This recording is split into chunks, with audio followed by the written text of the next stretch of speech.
to thank all of you for joining us today for the Lunch and Learn. Let's have a party for plastic. I'm Kara Kovalev. I'm the collections registrar here at the History Center. Welcome everyone who's here in person, as well as everyone joining us online via webinar. We will be leaving time at the end for questions, and anyone online, if you have questions or comments, please put them in the chat, and Cheyenne can read them out to us. So today we're going to be talking about Tupperware and how Brownie Wise made Tupperware the household name that it is today. But before we can really get into Brownie, we have to talk about Tupperware itself, and there is no Tupperware without its inventor, Earl Tupper. So Earl Tupper was born in 1907, and he grew up on his family farm in Massachusetts. By the age of 10, he was selling produce door to door, and was actually doing pretty well for himself. He had repeat customers, and he was expanding not just from selling produce, but also magazine subscriptions and just kind of little things that he found. So from an early age, he really was a businessman, and he had an inventive spirit, and he was entrepreneurial, and he got that from his father. His father was a farmer, but he would invent little things to make tasks easier around the house and around the farm. He actually invented and patented a device that made it easier to clean chickens. So Tupper really got that from him. And while Tupper's father was satisfied with farm life, Earl was not. He had a dream to be a millionaire by the time he was 30. And in order to do this, he was drawing up all kinds of different inventions. And some of them that are up on the screen, a dagger-shaped comb that had a mirror on the handle. Some versions you could put lipstick in it and all kinds of different stuff, and it would clip onto a waistband. He did a fish-powered boat and a no-drip ice cream cone. I personally have a lot of questions about the fish-powered boat. I feel like that wouldn't really end well for any parties involved. But needless to say, his inventions were pretty interesting. But unfortunately, none of these ever came to fruition. So in 1928, he started his landscaping business that he called Tupper Tree Doctors. And in 1931, he married his wife, Marie Whitcomb, and they had 5 children together. Unfortunately, in 1936, he had to file bankruptcy and lost his business. Unfortunately, it was happening to a lot of people at the time in the Great Depression. And this was definitely a setback for him, but it ended up being a blessing in disguise, because a year later, he got a job in Leominster, Massachusetts, which was the plastics manufacturing capital of the United States. And he got a job at Viscaloid, which was the plastics manufacturing division of DuPont, and he was a sample maker. So he would research and prototype the new devices and products that they were developing. He was self-taught on the job, and he was able to really learn a lot. As a sample maker, he had access to waste products and the molding machines and just the knowledge of everyone around him, and he really took advantage of that. And he was able to come up with more inventions and really watch his ideas grow. One important thing to note is that at the time, in the 30s and 40s in America, people were pretty hesitant about plastic. It was seen as a wartime material. It had been used for parachutes, wiring, insulation, and it wasn't something people wanted in their home because they thought it was disposable and dirty and just not really appealing. But DuPont was at the forefront of experimentation with plastic, and they were really trying to improve the public perception of plastic because they felt that it had just endless variety and versatility. So while Tupper was at Viscaloid, he was gaining all this knowledge, and 2 years later, he decided that he had learned everything he possibly could about the plastics industry. So he went out on his own and created Tupper Plastics. And he set up shop in a 45,000 square foot manufacturing plant. And he had bought a couple used injection molding machines, and he was just constantly tinkering away, trying to find something that he could make money off of. He was known to spend 22 hours a day, several days a week, at the plant, just tinkering away with things. So much so that he actually got an eye injury at one point, and The doctors told him he was probably going to lose vision in his one eye unless he got surgery. But one thing about Tupper is that he's very headstrong, and he said, "I'm not doing that." And somehow, luckily, it healed. But after that, he was a big proponent of safety in his factories. So his big breakthrough came about when DuPont offered him a piece of polyethylene. And again, it was a wartime material that DuPont really was trying to find a peacetime use for. So they gave it to Tupper and asked him to figure it out. And he tried, but DuPont had added a lot of filler to the polyethylene, so it was really dense and hard, and he couldn't really do much with it. So he went back to DuPont and he asked for pure polyethylene pellets. And DuPont didn't really feel that the pellets had much use in their pure form, but they gave them to Tupper and said, "Here, go wild." And he really did. He found that with the right combination of heat and pressure, you could mold these pellets into pretty much any shape that you wanted. And then he found out that if you added dye to them, they became much more aesthetically pleasing. So he messed around and found the combinations that he liked. And his first polyethylene product was a 7-ounce tumbler. So once he found that he really loved this product and he could do something with it, he actually turned to his wife and his mother. And they became his consultants and product testers. He would kind of see what they were doing with around the house and certain tasks and try to make them easier. One thing he noticed that they were doing, along with a lot of other people at the time, was using wax paper, tin foil, even shower caps on top of their food containers to try and keep the air out and keep their food fresh for as long as possible. He thought that polyethylene could do a much better job. It was resistant to the acids in food, it was resistant to heat and cold, and it was pliable but sturdy. So he decided that he wanted to make a food bowl with a lid that was airtight. And he actually got inspiration from a paint can lid. And in 1947, he filed his patent, the E.S. Tupper open mouth container and non-snap type of closure therefore. And this lid was designed to expel air, and it took a little bit of manipulation. In the one picture you can see, it kind of seals around most of the container, and then there's a little bit left. You could push down on the center and then lift up and push down on the side, and it created a vacuum seal, and it was leak-proof. So this is when Tupper Plastics became Tupper Corporation, and now he had to sell his product. And he really wanted to avoid using the word plastic too much because he knew how people still felt about it. And polyethylene had a really industrial sound to it, so he started calling it Poly-T, or sometimes just material of the future. And he was getting rave reviews for his new product. In 1947, House Beautiful called it fine art for 39 cents. Time magazine was raving about it because it could preserve food for longer, but could still withstand the average American household. His goal was Tupperization, which he defined as the rationalization of American homes through the use of Tupperware, which is what he was now calling his product. So he had Poly-T, he had Tupperware, now he had to market it. So he started selling in small stores. He would sell small products alongside more reputable brands, like tumblers alongside Canada Dry Soda. But he did eventually secure a showroom at a Fifth Avenue department store. And in 1949, he published his first mail order catalog. And like I said, reviews were great. People were loving it.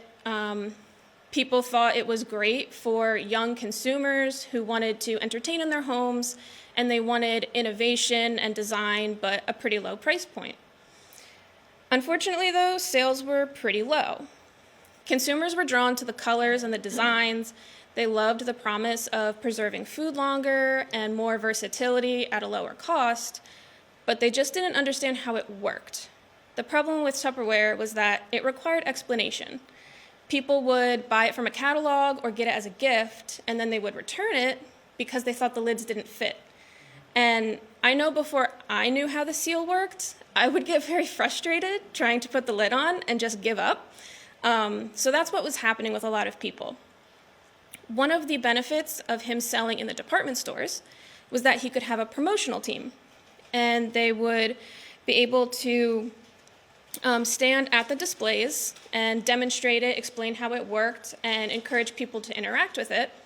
But that ended up being very costly and time-consuming, and it really wasn't practical to have a promotional team in every single department store. So while the department store sales were struggling, there were direct home selling companies that were buying Tupperware and reselling it with great success. And Tupper knew about this, but he kind of felt that was just peripheral. Like I said, he was a pretty headstrong guy, and he had full faith in his product that if he could just market it correctly, it would sell itself.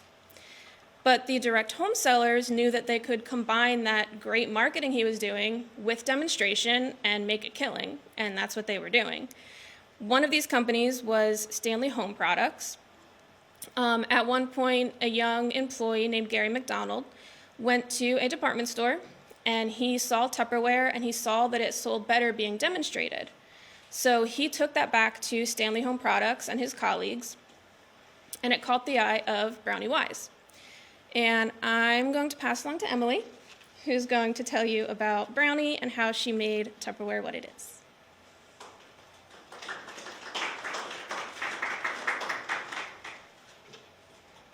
Hello. I'm Emily. I'm the collections manager here at the History Center. And as Kara said, we are going to talk about the woman who was later nicknamed the Queen of Tupperware. So, Brownie May Humphrey, as she was born on May 25th, 1913 in Beaufort, Georgia, to Rose Stout Humphrey and Jerome Humphrey. But she had a little bit of a rough childhood. Her parents divorced when she was a kid, and her mom was a hat maker who was traveling the country to unionize hat makers and create these unions, so she was all over the place giving speeches. So because of this, Brownie was more or less raised from a young age by her Aunt Pearl in Atlanta. By the time Brownie was finishing 8th grade, she was fed up with living with someone who was not her mom. And she decided she was going to drop out of school and travel with her mom. So at 14, Brownie was addressing massive crowds at these organization meetings to unionize these hat makers. And she found that she was really good at it, and she absolutely loved it. She loved people. And she really, really wanted to get into business, which 1930s, 40s, that's not really something women were doing. But the YWCA believed in women, and they were doing an aspiring course for business leaders for women. She was 18, and she took the course thinking, this is going to be great. It's all going to work out. Which eventually she got there. So Brownie was living in Texas, and she was also an artist, and she, in 1936, was chosen. She won a contest to paint a mural at the Texas Centennial in Dallas. And during this time, that was where she met her future husband, Robert Wise. So the two get married on December 15th of 36 and moved to Detroit. He worked for Ford, so it makes sense that they live in Detroit. On her birthday in 1938, she gave birth to their only child. His name was Jerome Wise after her father, but he went by Jerry. And then unfortunately in 1941, she and her husband divorced. It was a pretty tumultuous marriage, and she decided, I'm done with this, I'll try to make it on my own. So she is a secretary at the time for what was called Bendix Aviation. You can see a little button with, it kind of looks like a mugshot, but that's her little ID. And there's a picture up there of her and Jerry when he was a little kid. And, you know, she was a single mom, she was struggling, and she decided, I need to make more money. So she gets involved with Stanley Home Products. And at the time, she's selling them door to door, and Stanley they're the ones who pioneered the home party. So she starts doing that, and she is making a killing. And she more or less becomes a Stanley distributor where she's running an entire team of dealers. And this is all in Detroit. She's making tons of friends. She's building her business.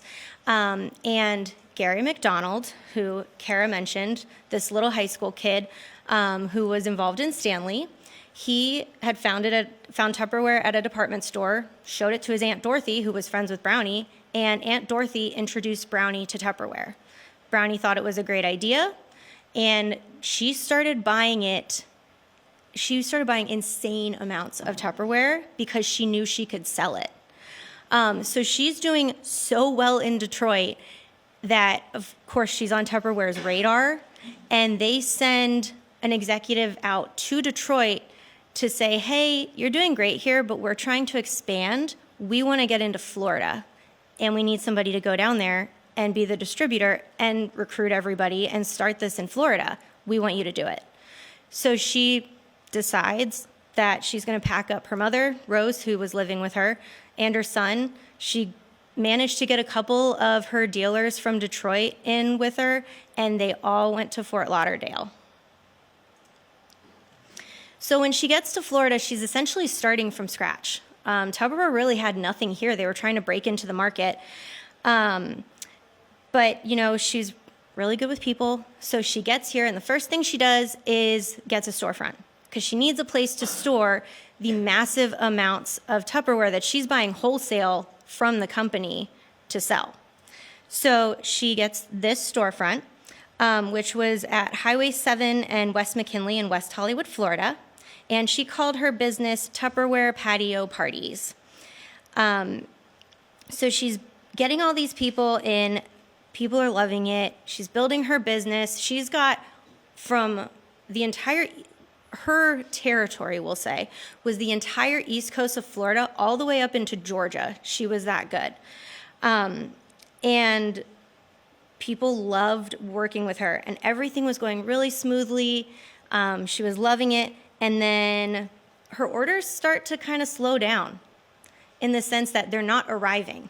She's calling the company, she's trying to figure out what's going on, and she's just not getting the supply. She has the demand, but she's not getting the supply.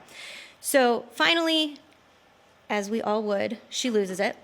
And on March 27th, 1951, she calls Tupperware.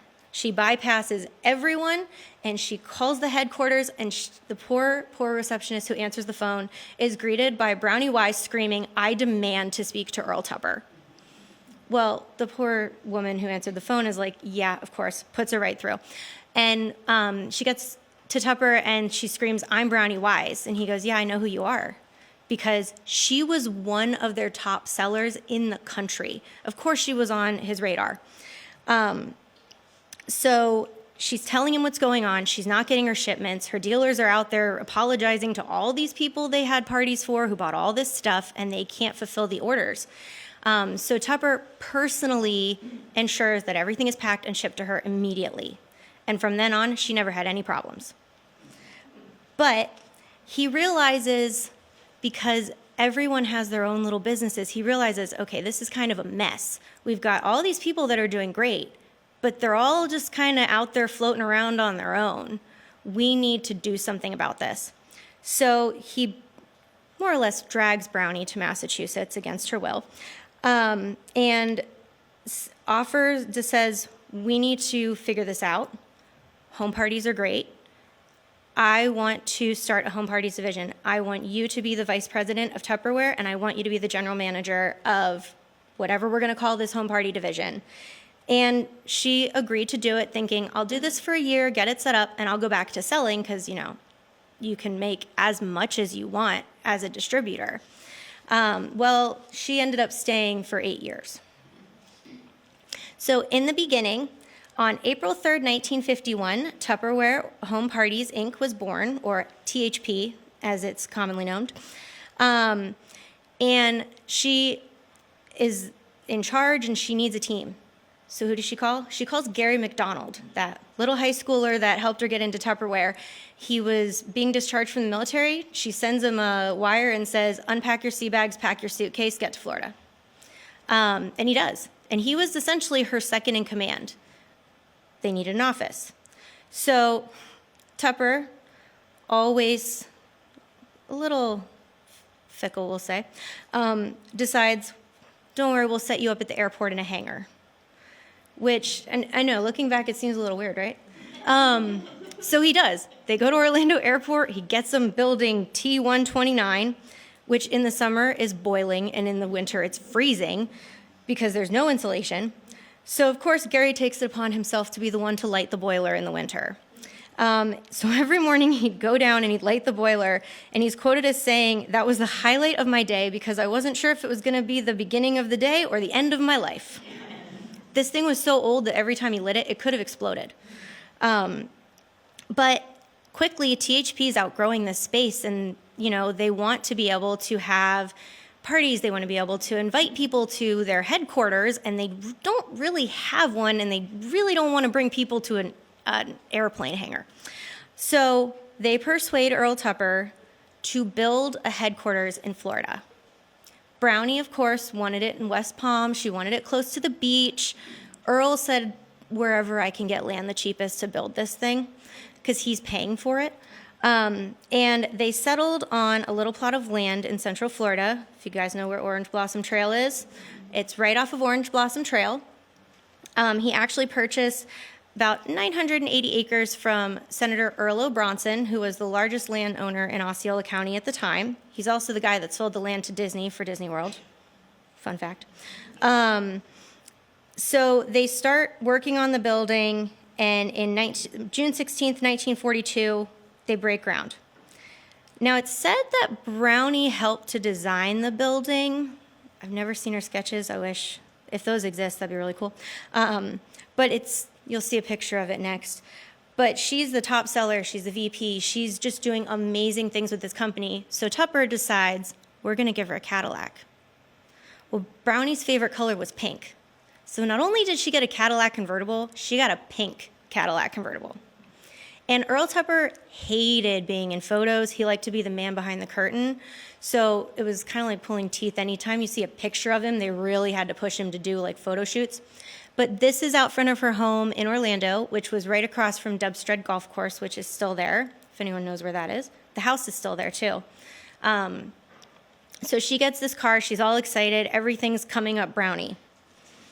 I should also mention that she got her name because her eyes were brown.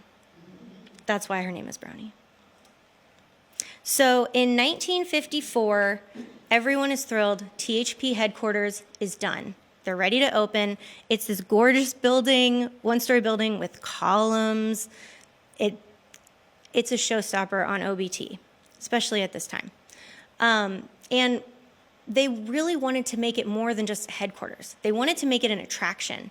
So when it opened in 1954, it had a museum. They would do gallery exhibitions. They would bring in artists. They would give tours of the building.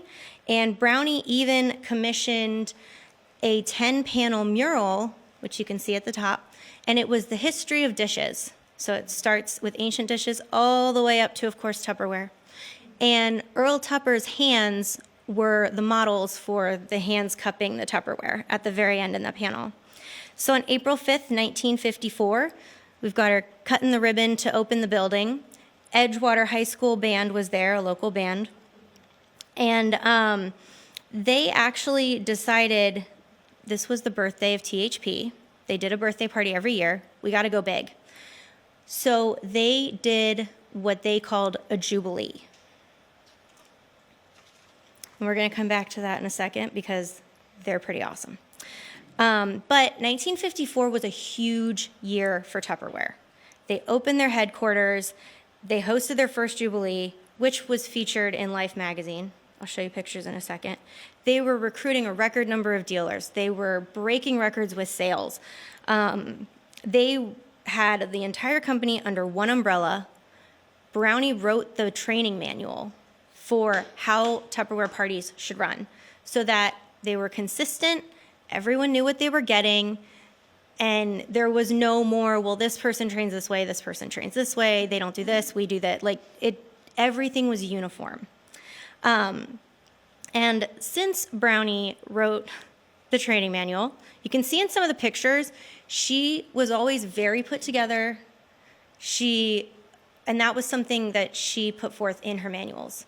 is your hair nicely done? Are your clothes neat and clean? One of her big things was, are your hands nicely manicured? Because your hands are what are holding up and showing off the product. So if you're a woman, your nails have to look nice. If you're a man, your hands have to be clean, because anyone could sell Tupperware. At the beginning, it was mostly housewives who could just make extra money hanging out with their friends. But as they did really, really well, usually when they started to really make money, that's when the husbands were like, I want in on this. So the whole thing was all about social circles. And something that Brownie would do, and this was in her training manual. I see you laughing at me. So Kara explained how they would burp them. Some of the newer stuff it doesn't work as well with, but essentially that's the noise it would make. So that was burping the Tupperware to close it. But there are old training videos that are really cool that were made at the headquarters in the 50s. And something that they were told to do was you got to show how durable it is. This stuff would, in the 1950s, it was pliable. It would bounce off terrazzo tile, and it's leak-proof. It's sealed. So you can see there's water in this one. This one's a newer one. This is from 2008. I promise this isn't a collection item. This is mine. I promise I'm not going to do this to a collection item. So there's water in here, and they would hold it upside down to show that it's leak-proof. And then 9 times out of 10, they would just hold it up and drop it to show most of the time it would bounce, but it wouldn't leak. And that was the big thing. You had to demonstrate how this stuff would work. No, it's still sealed. Don't worry, we practiced.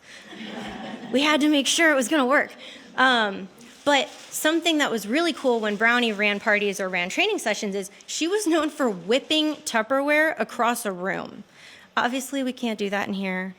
If we were in a different room, I would. But she was known for just tossing it across the room, and people would catch it. If they didn't, it would bounce. It would stay sealed. It was a huge thing. And, of course, everybody loved it, and everybody wanted it, which actually, thank you. So she was so successful in 1954, and the company was so successful that on April 17th, 54, she was the first woman to ever grace the cover of Business Week. We have a picture of the cover. And if you look at that, you can see she's got like a little, it looks kind of like a black plastic block in front of her. It's thought, not confirmed, that this is the block of poly T that Tupper was given. She saw it in his office one time, and she was like, can I borrow that? She named it Polly with one eye. And she would actually use it as a motivational tool at the Jubilees. Women could come up and touch it and make a wish on it and all that stuff. And she took it around everywhere with her. It kind of became a thing of its own that people would ask to see Polly. But, as promised, the gold rush. So the Jubilees, every year they would hold a birthday party for THP. They called it a Jubilee because Stanley had something called a pilgrimage. And it was literally a training session where you went to headquarters. So Tupperware was like, we're going to do this. We're going to bring everyone to Central Florida. They're going to interact with the local businesses. It's going to be great for us and great for Kissimmee, Orlando. People brought their families. It was a big thing. So in 1954, they had their first one. They opened the headquarters, and they called it Gold Rush. As you can see, it was Western themed. Brownie has her cowgirl outfit on. Everyone dressed in Western attire. And their biggest thing that they did, this is insane, they had everyone prospect for prizes. Because the big thing with this was you sold so much Tupperware, you got prizes. So they did what Gary McDonald and another executive, George Reynolds, called the Big Dig. They have all this land, so they decide to rope off sections. And the night before the Big Dig, these guys are out there with a team burying stuff for these women to dig up the next morning. They buried diamond rings, mink stoles, a pedal car, pencils and pens, Tupperware. All the diamond rings were in Tupperware, so they weren't damaged. Just the amount of stuff that was out there was unbelievable. And so they bury everything, according to Gary, they buried it 18 inches down. Once it was buried, they stuck a shovel on top of it. That was, you sold this much, this is your area, grab a shovel, start digging, there's something down there. Well, these guys were new to Florida, and they didn't realize that our soil is essentially quicksand. So when they finished burying everything, it was 18 inches deep. The next morning, when these poor people start digging, they're watching them. It's humid, it's 90 degrees, it's sunny. Thankfully, the highway patrol was close by kind of watching everything. They had people fainting. And these poor women are out there digging, and they're like, where are the prizes? No one's found anything, what's happening? The diamond rings, everything sank. The rings are like 2-3 feet down. This one woman, they had the stage with the prizes, and she wanted the car so bad. Her name was Faye. She was from Buffalo, New York. And people were digging up, like you can see, mink stoles, all this stuff. She hadn't found her prize yet, so she just keeps digging.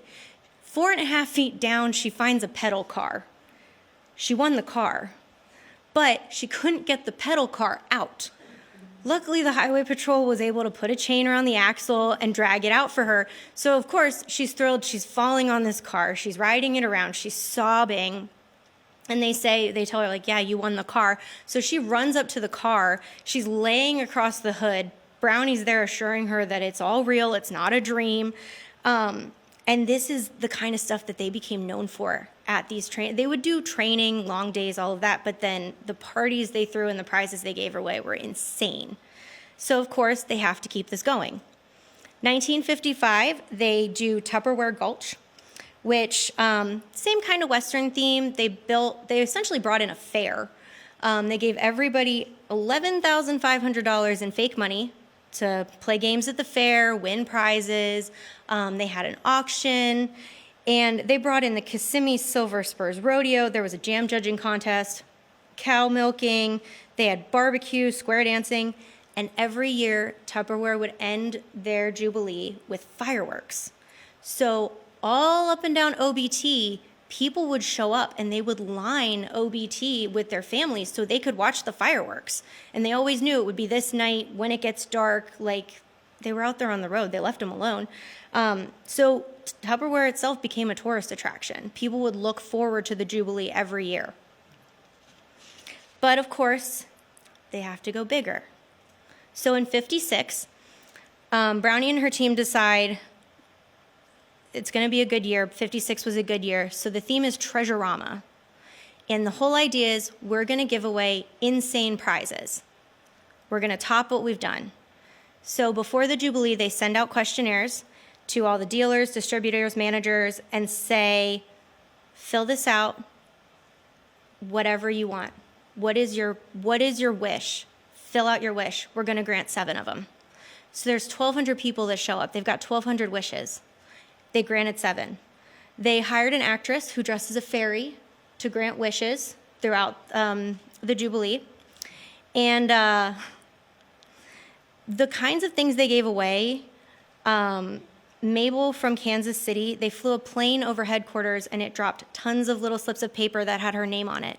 She won a full, all expenses paid trip to Tokyo to see her son, who was a Marine, for his birthday. And not just that, Tupperware sent enough cake to feed his entire company for his birthday. So everyone would get a slice of cake on his birthday. A woman named Doris from Illinois got a trip to Disneyland for her daughter. Kay Tilden won a new boat for her husband. They brought it in down the pond. Mary Smorse from Illinois got funding for a 2-room addition for her tiny little home. She had a family of 5, and they didn't have enough room, so Tupperware added 2 rooms onto her home. But the best one from this is Peggy Allison. Peggy Allison wanted a car. Tupperware gave away cars all the time. They were Oprah before Oprah. You think it's not a big deal, right? But they have to top themselves. So George Reynolds decides, all right, the group decides we're going to go big. We're going to raise a car from the pond. They have this huge pond out front, Polly Pond, and he's like, all right. So they have to deepen the pond. And then he has to figure out not only how are we going to raise this vehicle, but drive it onto a platform after it comes out of the water. If you know anything about cars, that's not going to work. So he's trying to figure this out. Jerry Wise, of course, is there watching all this happen, laughing, like, there's no way, you can't do this. They deepen Polly Pond. As they're deepening it, they're finding all of the diamond rings and stuff that weren't dug up in 54. So they're still digging up prizes 2 years later. So George gets the body of a Ford, takes out all the mechanics, and they lower it to the bottom of Polly Pond. And of course, when the moment's just right, with a wave of his hand, the fairy does her thing with the wand, the car raises to the surface of the pond. And that's her and Brownie. That's the car that she won. And you can see it, it's actually up on the stage. That's not the car they raised from the pond, but they raised the body of another one from the pond. We actually did a lot of research to figure out how he made that happen. We didn't find out till Wednesday that it was just the body of a car. But of course, the crowd was elated to see a full vehicle rise from the bottom of this pond. Like, the way they did everything, people would say it's magical, it's wonderful, it's like a dreamland, because these Jubilees were supposed to be just that. They were supposed to be an unbelievable experience and, you know, make you want to stick with the company, learn to be better. And Brownie was kind of the mastermind behind all of this. But in 57, they go even bigger. Brownie, prior to the Jubilee, purchases an island in the middle of Lake Toho, which her house at the time, she had a mansion that was on Lake Toho in Kissimmee. So she buys a big island at the south end. And she says, we're going to do something on this island for the Jubilee. Don't know what, but we're going to do something with this island. So the theme was around the world, based off around the world in 80 days. And so they built mini countries, think Epcot before Epcot. You can see then they, of course, every year they kind of had like a carnival or a fair, so they would have Ferris wheels and stuff. They had, one of the executives was the snake charmer at the India booth. The Netherlands booth was handing out Dutch silver. Ireland had Irish linens. It was everything that was related to those countries. Those were the prizes that were given away. Excuse me. And then you can see up in the top corner, to do for Alaska's representation, they had a human totem pole where they hired actors to literally sit on a totem pole all day and move. And it was actually so big, the news was covering it. It was a huge deal that they had this moving human totem pole in 1957. But the jewel of this whole thing was going to be a secret party at an undisclosed location. Nobody knew what was going to happen. So, of course, as usual, the Tupperware team is like, how are we going to get 1,200 people to an island? We can't do this. There's no road.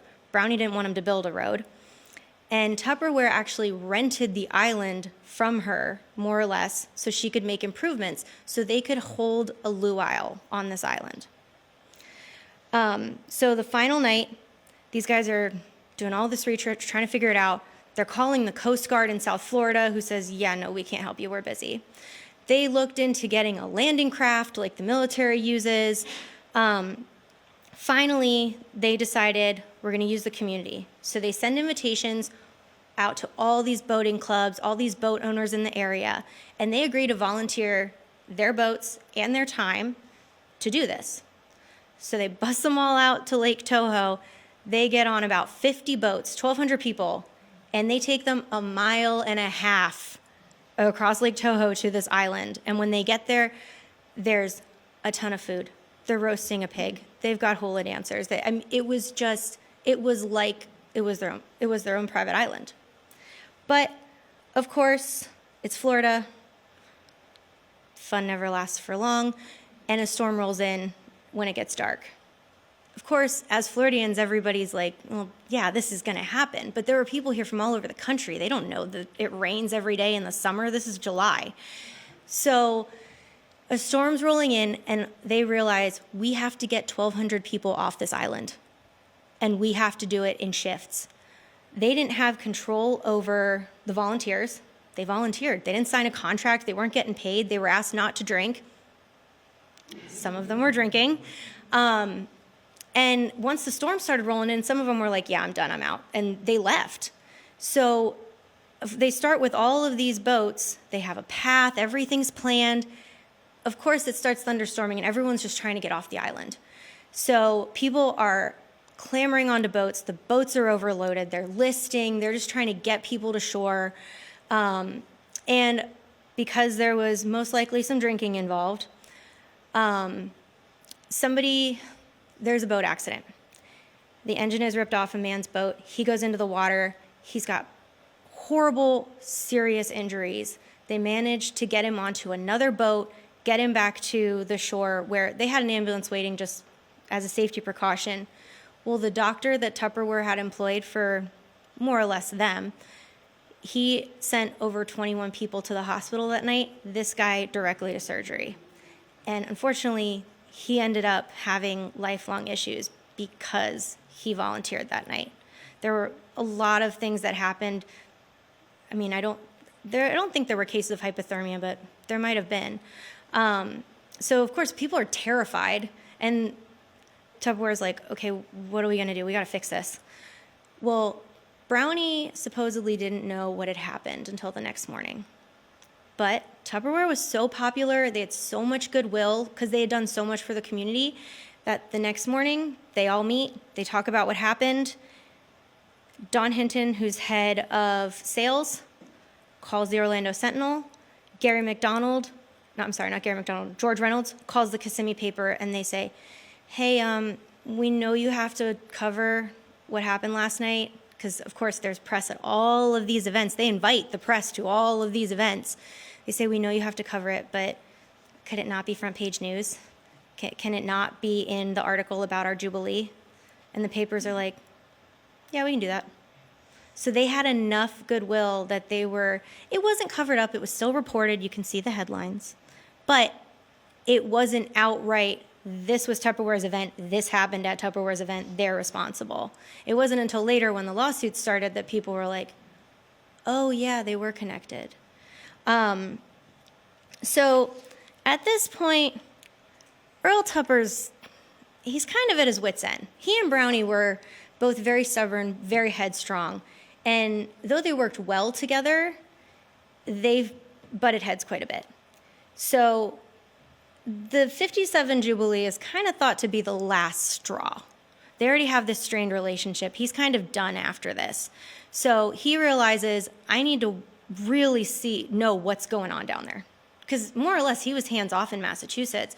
So he comes down, and all of a sudden Brownie's being micromanaged. And she is not about that.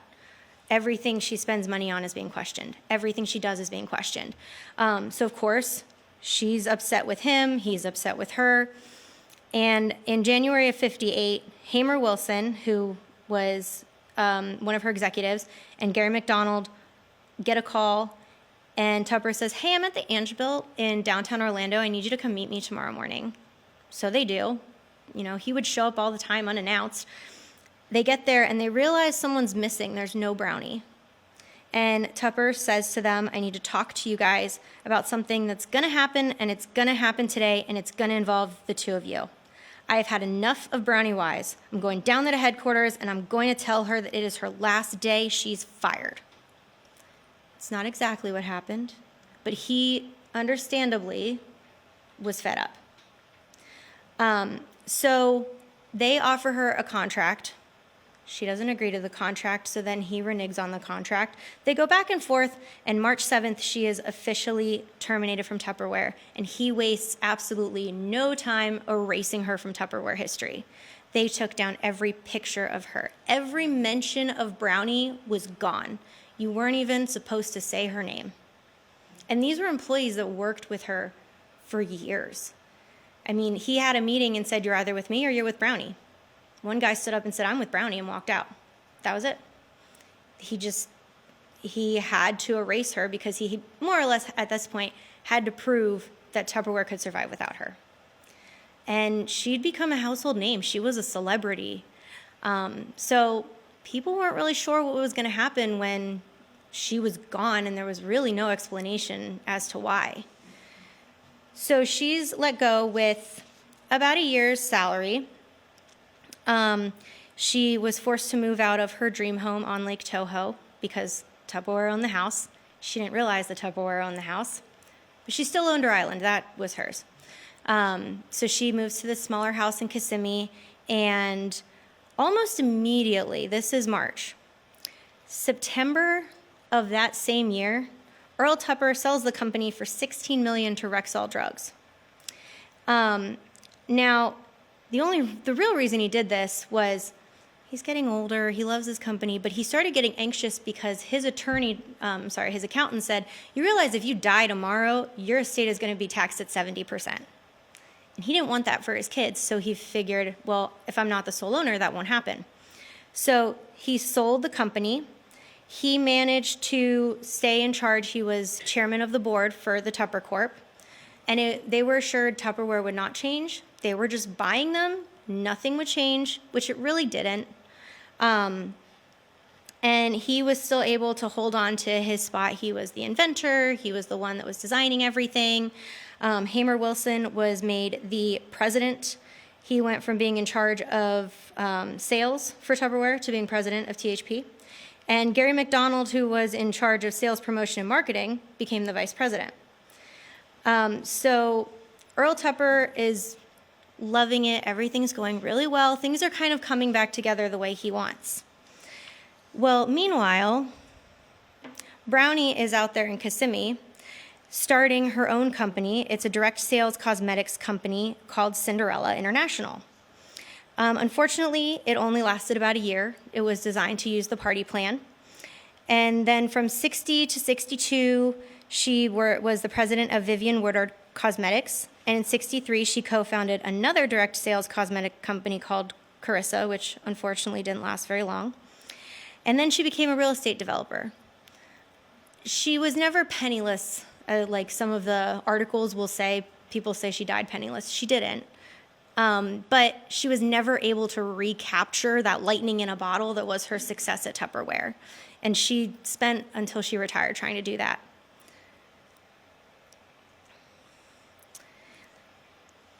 In October of 1983, Earl Tupper dies of a heart attack in Costa Rica.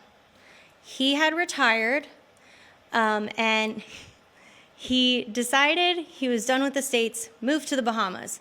He's in the Bahamas a very short time before he renounces his American citizenship, because if you're not an American citizen, you don't have to pay taxes. Yes, if you're an American citizen living anywhere else in the world, you still have to pay taxes in America. And he was like, I'm not doing this. So he's in the Bahamas, and then he moves to Costa Rica. But according to his family, he was an inventor right up until the end. He always had a notepad with him so that he could write down ideas, or he could do a quick sketch if he thought of something. So it was a pretty big loss when he passed away, and especially since it was sudden. I mean, he was only 76, which in 83 was pretty good, but now it's not so good. But Brownie outlives him. So she also retires. She was very active in her church, in her community after she retired. She was an artist. She would do pottery and textiles. She made these gorgeous bowls, and she would enter them in art competitions. They were shown in a bunch of competitions and a bunch of shows. But she never went back to Tupperware. She was never involved in it again. They invited her back to do a speech at one point, and she said, no, thank you. She unfortunately got cancer and passed away on September 24th, 1992. And she's buried in Pleasant Hill Cemetery in Kissimmee. There's also Brownie Wise Park down in Kissimmee. And across from Brownie Wise Park is her island, which is now a nature preserve, if anybody wants to go visit it. And it actually, interestingly enough, it wasn't until about a year ago that she got a grave marker. The little temporary one that the funeral home put down when she was buried in 92, that was the only thing that was there until about a year ago. We don't know who paid for it, but she finally has a grave marker now. And her son Jerry is buried there with her. But she's kind of a tourist attraction at the cemetery. If you ever go, pink was her favorite color. She loved pink roses. That's why we're wearing pink. But moving on to what has Tupperware morphed into. So after they sold the company, and it looks a lot different than it did. They sold the company in 1970. The company broke ground on a brand new headquarters, which you can see here. It opened in 1971. It's much larger than the original one. The original one was torn down sometime between 2004 and 2007. It sustained immense damage during Charlie. But in 2018, sales started to decline as, Rubbermaid gained popularity. Pyrex started making Snapware and stuff. You started seeing essentially Tupperware containers that are not Tupperware, and they're using glass now. So unfortunately, we're starting to morph back into what it was when Tupper started the company, where people were kind of turned off by plastic. So unfortunately, in September of this year, they declared bankruptcy, and it was announced last week, if I remember correctly, that the sale has gone through to their lending group, Party Products LLC. They've gotten Tupperware's intellectual property, global rights to the brand's name, and the operations of the company. They plan to create and market Tupperware's brand in the future, but none of this is affecting Tupperware as it is right now. So if you're a dealer, distributor, you should be good. That was one of the assurances that was made. You can still buy it. It's still out there. And now it's in stores, which now that people know how to use the lids, you can buy it in a store. It doesn't have to be demonstrated. But unfortunately, what's going to happen to that building is unknown at this point. Karen and I were there. We've been there a couple of times. We had to go see Tuppy. This is Tuppy. He's the mascot. Tupperware seal, Tuppy the seal. We went back in September to visit their museum. A group of us from collections went. Of course, we had to stop in the middle of everything and take a picture in front of the sign. But yeah, that's where we are today. That's the history of Brownie. Does anybody have any questions? We do have an online question. Yes, They want to know, is Stanley Home Products the same as the tool in the popular thermal cup maker? That's a good question. I don't know. I know that Stanley, I was reading about this not too long ago. Stanley, the cup, is a redesign of an old product, but I don't know that it is the same company. I will have to look that up. Thank you. Yes, ma'am. In the original building, you talked about the murals. Were those murals preserved, or were they lost with the building? So we actually aren't sure. According to some oral history transcripts we read the other day, well, according to Jerry Wise, he saw Gary McDonald sneaking them out and putting them in his barn, or someone who knew him saw that and told Jerry that Gary has the murals in his barn, in Windermere. So I'm going to be completely honest. We're going to try to find out who owns that property. And if that barn is there, we're going to go see if the murals are still there. But no, that was something that we were actually really hopeful wasn't destroyed. It doesn't seem as though they were destroyed, but we don't know for sure. Yeah. Any other questions? There's another online question. Yes. It is, can you still see the museum or tour the facility? Right now, everything is closed to the public. Like I said, because the company is sold, I don't know that it'll reopen. Probably not. Oh, actually, I'm sorry. Yes, Tammy is the better one to answer that question. I'm with Tupperware. The headquarters building is closing at the end of the year. Our lease is up December 15th, so we're moving everything out of the building. We've been touring through the facilities and found amazing relics and historical things. Not those murals. There are other artworks there, though. And I'm here to meet with the History Center today to see what they can take from the gallery and museum to put on display here. We're going to have some things at the Smithsonian. They have an exhibit there now, but we're going to expand there as well. And a lot of the statues, like the seal and many others that are on campus, we're go to the Brownie Wise party, so that people can still enjoy that. And the big fountain in front, hopefully that can go to the park too. But we're meeting with county commissioners next week to see what can be done to preserve all these amazing things. And yeah, the headquarters is closed. It's just too big, too massive to. Oh, yeah. Yeah. Very expensive. Yes. Any other questions?